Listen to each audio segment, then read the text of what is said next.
We've landed in Argentina. Who would have thought? I'm fresh off a plane, in a land where I don't speak the language, with a woman who's got a mafia ex-boyfriend. You'd think that was the plot of a new Netflix series, not my life. What's worse, I'm now persona non grata at work. Who knew debugging code remotely while dealing with the international mafia was a bad mix? So, this is home now, huh? I ask, looking at the sprawling mansion before us. Well, if you're gonna hide from a mob boss, might as well do it in style. James, she introduces, pointing towards a stern-looking man standing by the door. He's been with me for years. Good to meet you, James. Or should I say, hola? James chuckles, and it feels like we've broken the ice. His laughter fades, though, as he glances at a text on his phone. His eyes grow serious. He knows we're here. He's coming. Suddenly, the exotic escape doesn't seem so romantic anymore. Back in the States, I used to daydream about a more thrilling life.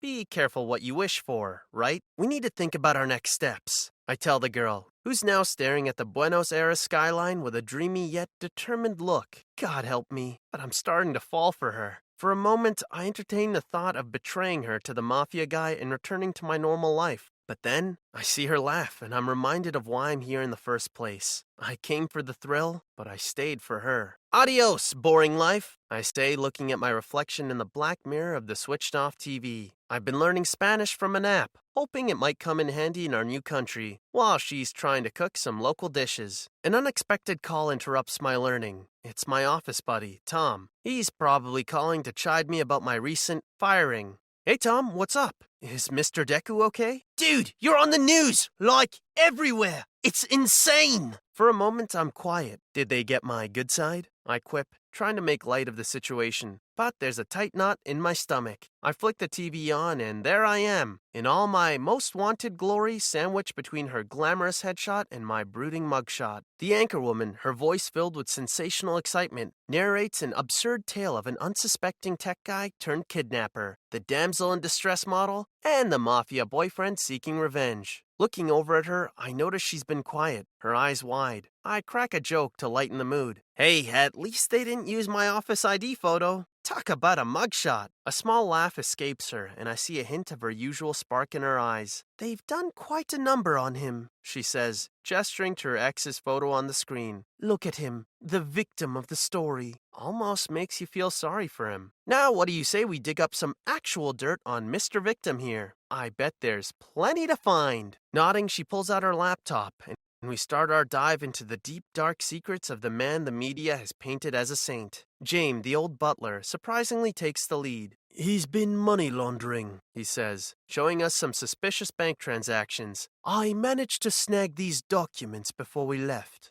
My eyes are glued to the flickering TV screen where Tony is making headlines yet again. His gaze is cold and indifferent, meeting mine through the television as if he's aware of our conversation right now. I think it's time we did a little sleuthing on Tony. Turning to Sierra, I brace myself for her reaction. Surprise or maybe shock. However, instead, she offers a resigned smile, as if she'd been expecting this turn of events all along. Matthew, listen. There's something you should know before we go any further. I'm all ears. I wasn't always the Sierra you know now. Rich, glamorous, sought after. I was a poor orphan from the same town as Tony.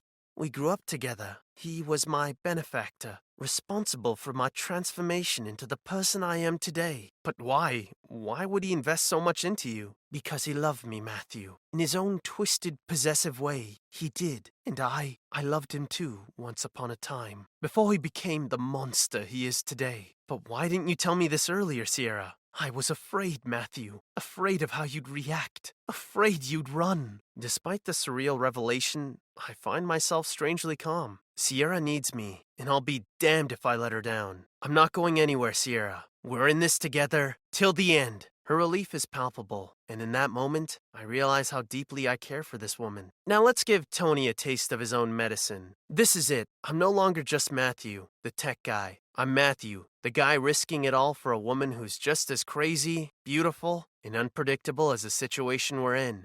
And you know what? I wouldn't have it any other way. The game is on. Tony doesn't stand a chance. Sierra, we need a plan. James, our butler turned ally, his wrinkled face a testament to the countless secrets he has guarded, quietly observes from a distance. I agree. The rich girl exterior is stripped away, revealing the resilient survivor underneath, the one who grew up in the shadow of Tony, the mafia kingpin. And it starts with digging into Tony's past. We need to know his weaknesses. You said you grew up together, that he picked you up from the streets. Anything he shared, anything he did that could hint at a vulnerability? He always had a thing for the theatrics, Matthew. Every operation, every scheme, there had to be an element of grandeur. That's how the money laundering started. But there's more to it. Tell me more, Sierra. There's a new operation in motion. James overheard a few things. It's something big, involving some influential figures. I think it's a mega real estate scam, one that involves whitewashing dirty money on a large scale. He calls it the Eden Project. The Eden Project? A name so deceptively tranquil for a plan that stinks of corruption and deceit. A plan that could put Tony in the crosshairs of the law, if handled right.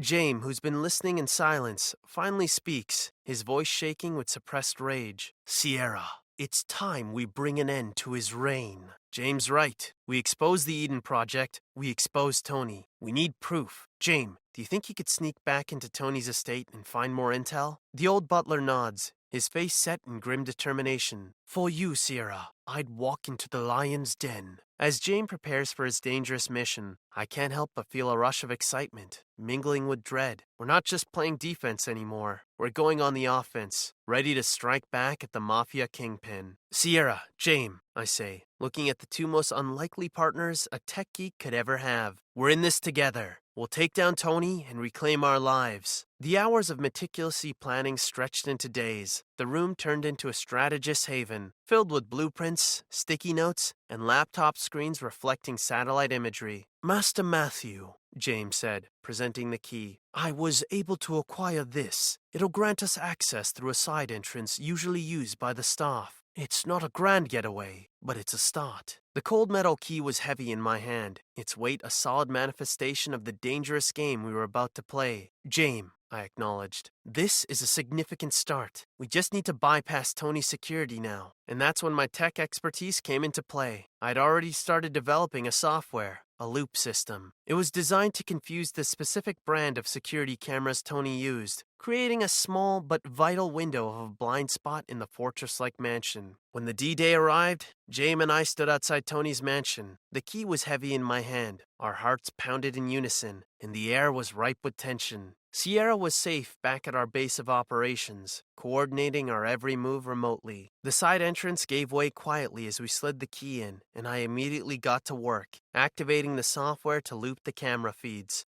The hush that I hung around Tony's mansion was nearly tangible, its opulence a silent, intimidating reminder of the man who held its reins. James' soft whispers guiding us through the labyrinth corridors, coupled with my tech, got us deeper into the mansion. We navigated through dimly lit rooms, and our footsteps echoed ominously around the lavish halls. Time seemed to crawl, each tick of my wristwatch drawing us closer to the inevitable showdown. The butler began to share stories about Tony, filling our silence with whispered tales. Master Matthew, James started, his voice barely a whisper, echoing off the stone walls. It may help to understand him, Tony, to know what kind of man he is. By all means, James, enlighten me. Tony has always craved power. Even as a child, he had a knack for asserting dominance. He inherited the business from his father. But the empire? That's all his creation. You almost sound admiring, James. Admiration? No, sir. I was his butler, not his fan. But I respected him once, before he let the power corrupt him. And Sierra?